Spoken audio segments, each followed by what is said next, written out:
October 31st, 1517. What happened October 31st, 1517? 500 years ago this year. So Gavin's got to work.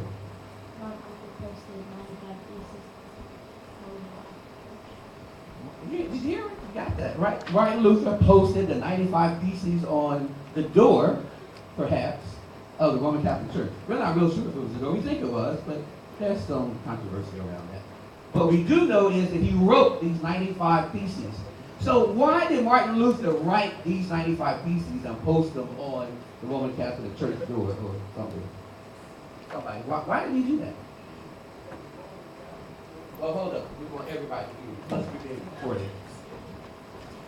The Roman Catholic Church were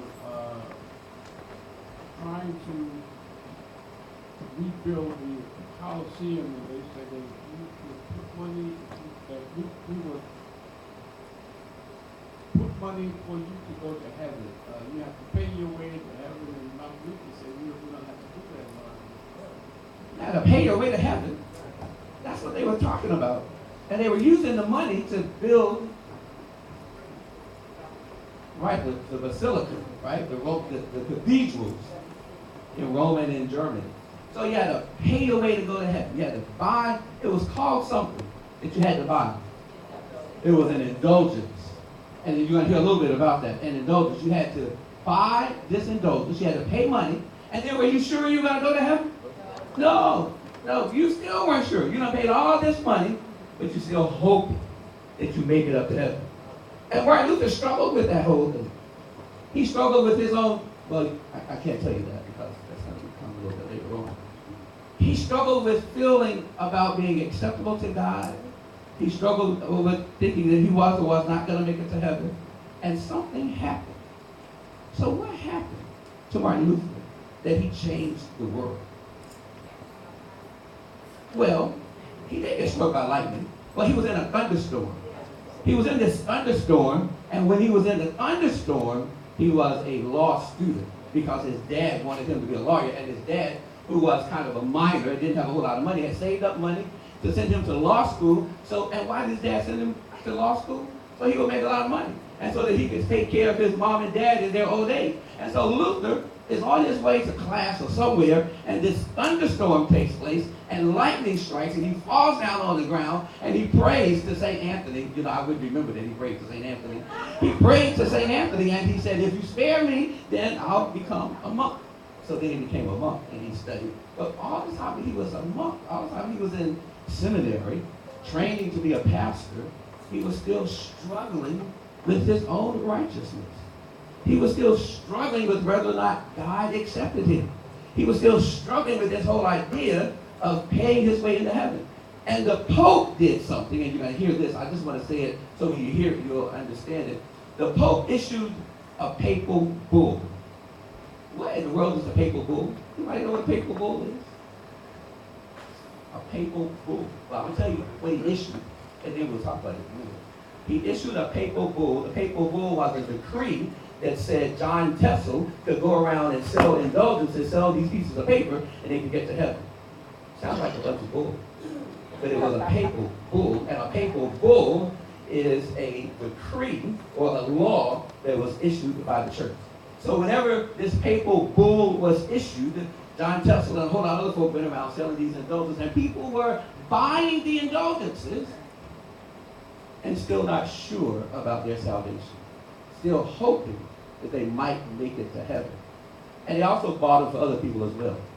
They bought them for people who were in this place called purgatory. You know what purgatory is? What is purgatory? Well, it's not hell. It's in the neither world, she says. It's in the netherworld. It's in the middle. It's somewhere between heaven and hell. And you're just kind of in suspense. And so if you die and you go to purgatory, then you hope that you don't know what's going to happen. And so they bought indulgences for relatives who were hanging out in purgatory, literally hanging out in purgatory, not knowing where they were going, one way or the other. And they still weren't sure. What a horrible way to live. Not being sure of your salvation. Not being sure if you were accepted by God. Not being sure that if you died, that you would make it in or not. But that's what the Roman Catholic Church was teaching. And there was only one church at that time. And it was the Roman Catholic Church. And that's what everybody was teaching. So when Martin Luther had these issues with what was being taught in the Roman Catholic Church, he started reading and studying. And that began what we call the Reformation. The last thing I'm going to say is that it also began the Protestant movement. You hear that word Protestant? What do you hear in the word Protestant? Protest. So the Protestant movement was part of protesting what was going on in the Roman Catholic Church. And there were others. It wasn't just Martin Luther. There was John Wycliffe and John Huss, and there were others as well who were protesting these bad teachings in the church. And as they protested, then what grew out of that was the Baptist Church and the Methodist Church and the Lutheran Church and the Episcopal Church. We're the only church that has the name of Lutheran, of a man, Luther. And there's some more about that we can talk about later. But anyway, I want to welcome our guests with us today as we deal with the Reformation then and the Reformation today. Good morning. Good morning. And welcome to Face Off.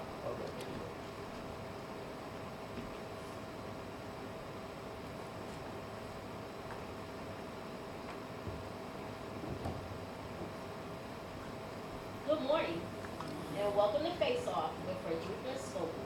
I am your host, Frederica Scopel, and today we are privileged to have with us Dr. Johann Tetzel of the Dominican Order and Dr. Martin Luther, Professor of Theology at the University of Wittenberg. Good morning, gentlemen. Good morning.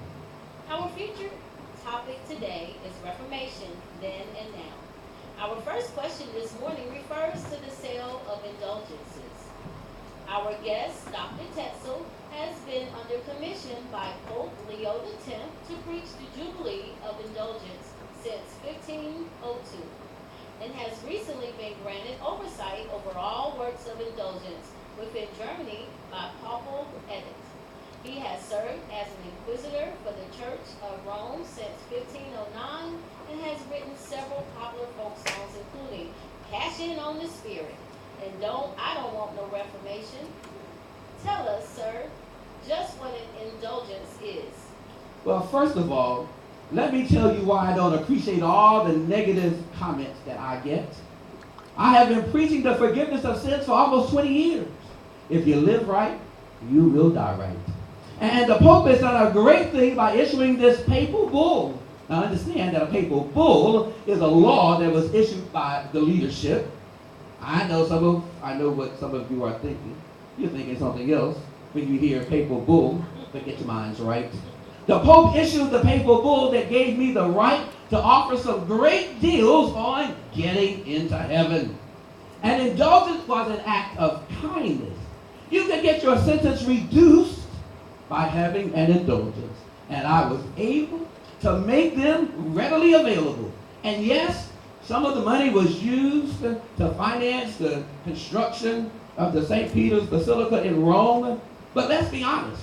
I hear people all the time talking about hoping that someday they're going to make it to heaven. I have the solution for you.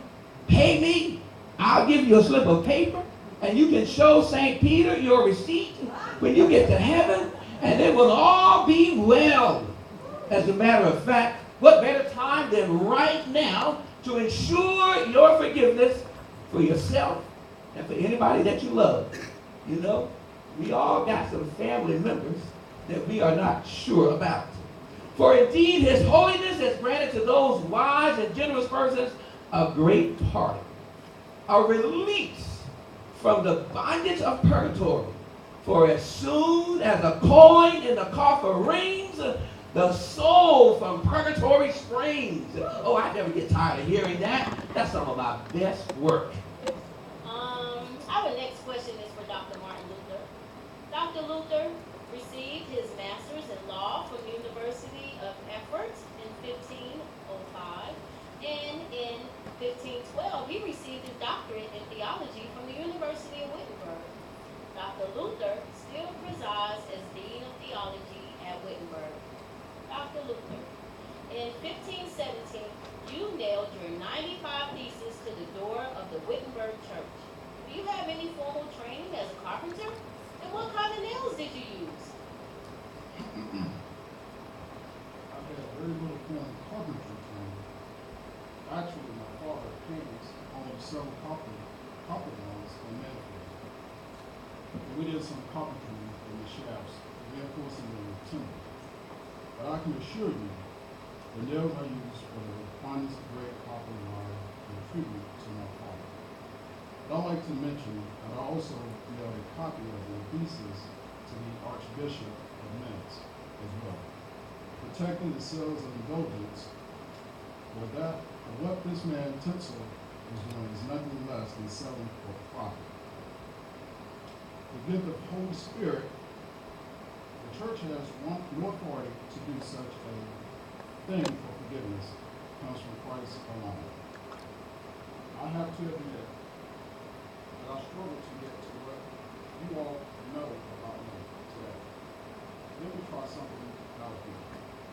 This is a great looking congregation today, and I appreciate you all listening to us. Let me ask you all something. How many of you consider yourselves to be righteous?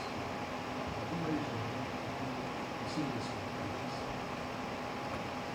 I do not consider myself righteous.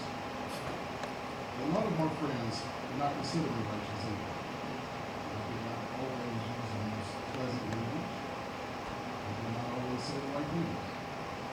I did not always like what the church was doing, and there were times when I called them in. This guy Tinsel, for instance, really got on my nerves.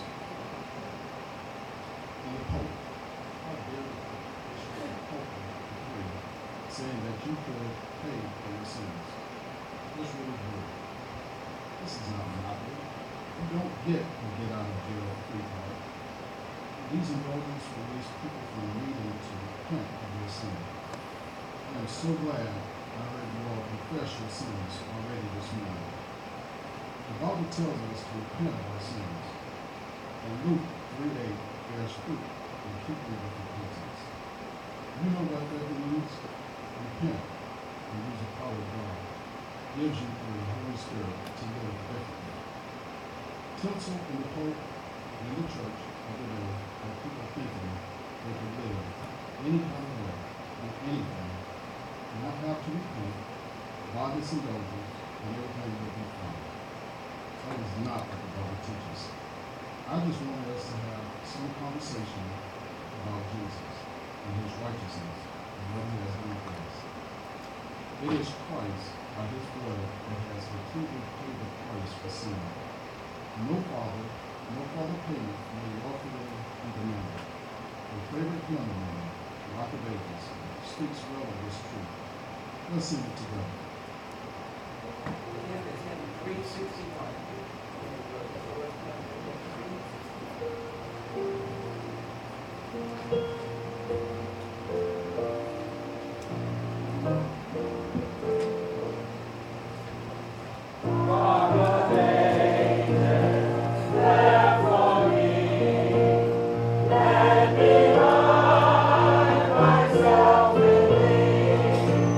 Let the water and the blood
forgive me. I assure you, I merely sought a personal retreat in the monastery, as I like to call it, to reflect upon God's good fortune.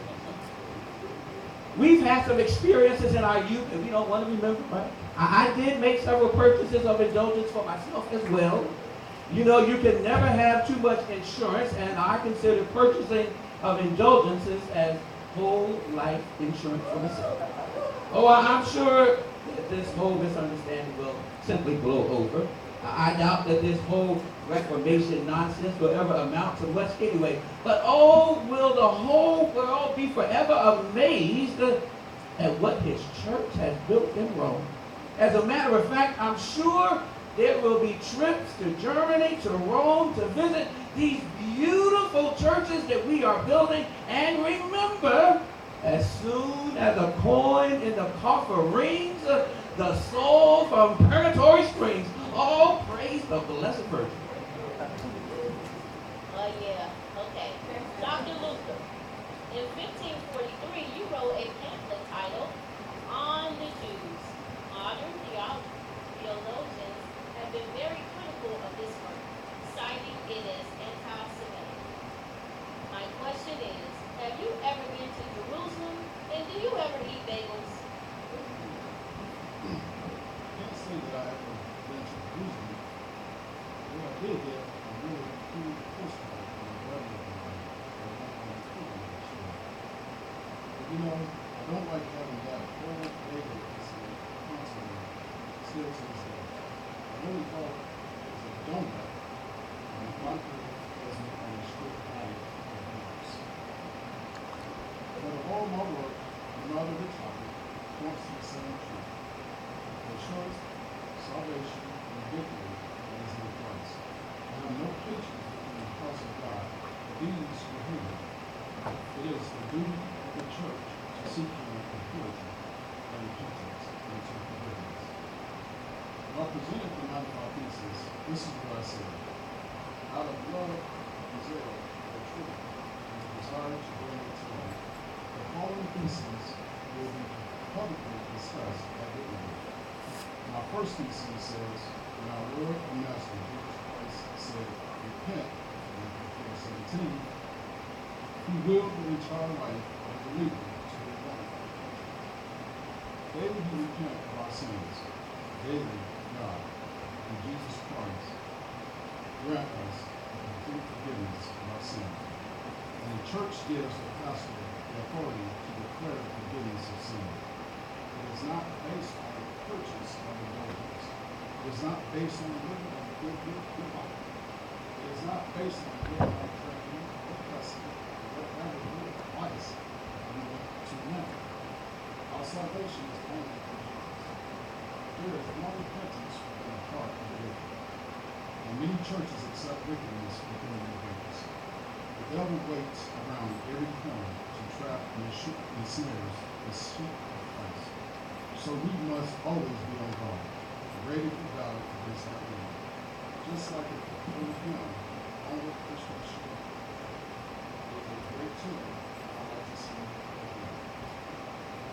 The hymn is 518. 518, Onward Christian Soldier.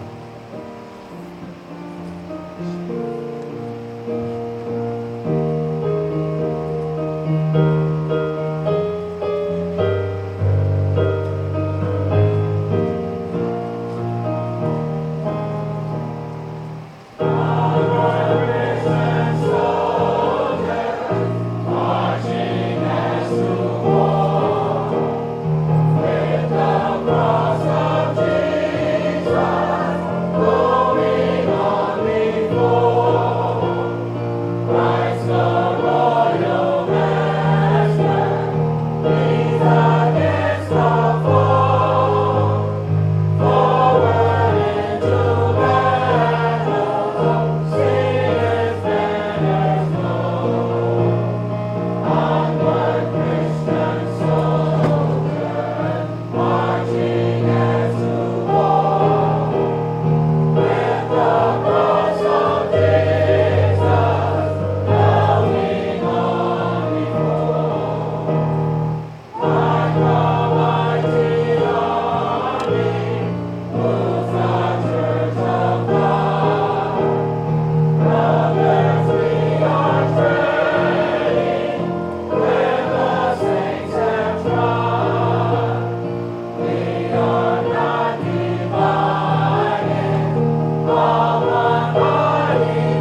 Dr. Tetzel.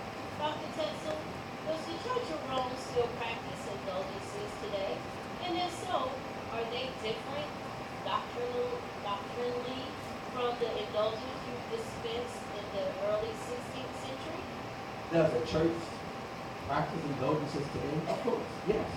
The Holy Church still offers to penitent sinners the gift of indulgence. Well, now they aren't asking for gold coins. Instead, they want prayer. They want works of mercy. They want pilgrimages and other things that you can do to make your salvation sure. Oh, and by the way, Visa, Discover, and American Express are also accepted as tender for indulgences. For freeing a soul from limbo's not hard, you need no cash, just use your card. Oh, I'm so good at this. I am. Our final question is for Dr. Martin. All of Northern Europe and many other parts of the world followed suit in separating from the Church of Rome. Millions of people have come to a true knowledge of Christ through his work through you. And we all really do want to know, Dr. Luther, did you post your thesis on October 31st because it was Halloween and you wanted to scare some folks? Or did you wait until the end of Oktoberfest so that your intended audience could be sobered up? Let's join in our dear and heartfelt. But to be honest, neither of these things were an important factor. The real issue was the truth of the gospel. And though we struggle with sin every day, our strength is in Christ. It is true we have no righteousness on our own. Our righteousness is as filthy rags. We all sin. We deceive ourselves, and the truth is not in us. If we don't believe that we are sinners, what are we to do? The good news is that God granted us faith in the righteousness of Christ. His righteousness, his goodness is placed in us, completely through faith in Christ. Therefore, Christ's righteousness becomes our righteousness. And all that he has becomes ours. Whether he himself becomes ours, or the apostles call it the righteousness of God. Romans 1:17. For he is our fortress, our deliverer, our banner. We cannot be defeated by sin. Though the devils rail, the nations rage against the Lord and his anointed. Trust in Christ alone. There is no other name by which we can be saved. I am honored you call yourself Lutheran and humbled that God used me to impact the church. I am also that he who began this good work will bring it to completion as we remember that a mighty fortress is our God and his kingdom is forever. Let's sing together. A mighty fortress is him too. 97.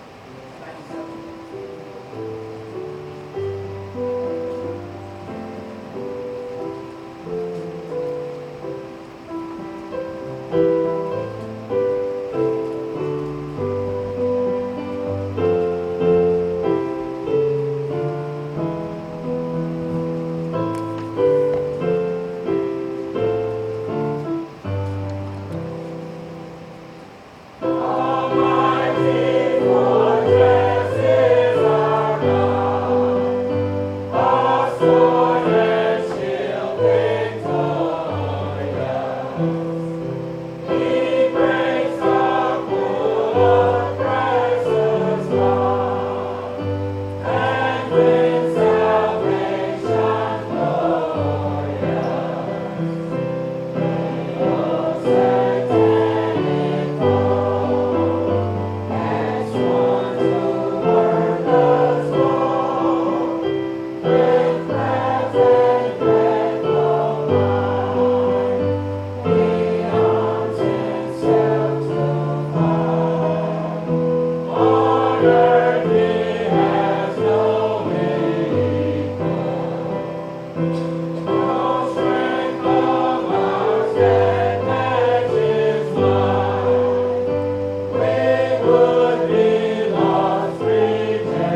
edition of Face Off with Frederica Stopper. I'm